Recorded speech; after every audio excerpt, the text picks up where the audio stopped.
Unlock your potential today at skillbakery.com. Welcome back. Today we will be updating our memory chatbot application that we created earlier, and it's now going to have streaming responses, token by token UI updates, conversation, memory, blinking cursor effect. So let's go ahead and see how we can achieve this. So in our application, we have this send message, and you'll notice that earlier we were making use of the responses.create method to get the response from the OpenAI API. But now we are making use of the responses.stream. So when we do this, we are storing whatever stream of information the OpenAI API is sending back to us. And once we have that, you can see that we are iterating through the set of responses that we are getting. And for every response, we are just trying to populate our messages collection. And once we have that, we show it to the user. In case there is any error, we are showing error talking to AI. This could come up because you might have a wrong model mentioned, or some of the parameters are not supported by the model. Anything which breaks the send message functionality will be handled by this catch block. Now, you'll notice that earlier we had this syntax for consuming the response that was sent to us by OpenAI, but now that we are making use of streams, we have commented this piece out. And over here in our UI, you'll notice that we have the same input as far as sending the message is concerned. So our requests are going from this piece, and here we have our messages displayed. So whatever conversation you're having with the bot will be displayed over here, and the bot's responses as well will be shown over here. We have tried to incorporate the blinking cursor effect as well. So you'll notice that we have a class name called cursor over here, and if you go to chatbot.css, over here down below we have the cursor and the animation.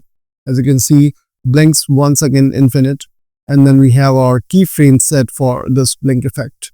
So that kind of gives or mimics the blinking effect over there in the messages section, and that's pretty much it. So now if you go ahead and type something over here, for example, I need to know what is back in finance, and I just click on send over here,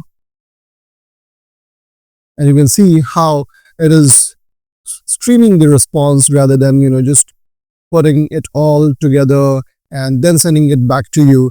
It is sending it as soon as it has the information for you, and it streams back to you. We are just printing it out, and the user feels that there's no wait time, there's no lag as such, and the response is coming immediately. So that also adds up as a better user experience, so to say. Over here, you might have noticed that the response is getting cut. And the reason behind that is we have specified our max response token, and that is basically restricting the overall output that we are supposed to receive from OpenAI. That's one restriction that we have placed in our code. So here we have our max output token set to 200. That's limiting the output size, and that's precisely what you see in action over here. Now, apart from this, there are a couple other parameters that I would like to share with you all. That's presence penalty and frequency penalty.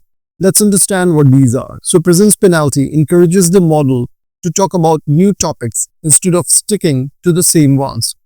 It penalizes tokens that already appeared, pushing the model to introduce fresh concepts. So the presence penalty numbers from -2 to 2 in increments of 0.01, and it defaults to 0. At higher numbers, it increases the model's likelihood of talking about new topics.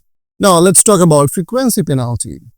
It reduces word-for-word repetition inside the output. It penalizes tokens based on how often they already appeared.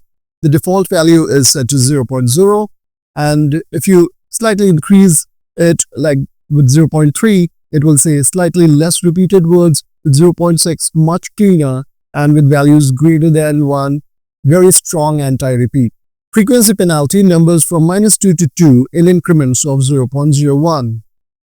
It defaults to 0, and at higher numbers, it decreases the model's likelihood of repeating the exact same phrases.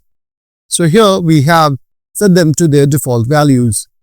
So if you have to come up with a difference between presence penalty and frequency penalty, presence penalty basically controls topic reuse and its purpose is to encourage new ideas, whereas frequency penalty controls the word reuse and its purpose is to reduce repetition. If you find the video helpful, don't forget to like and subscribe.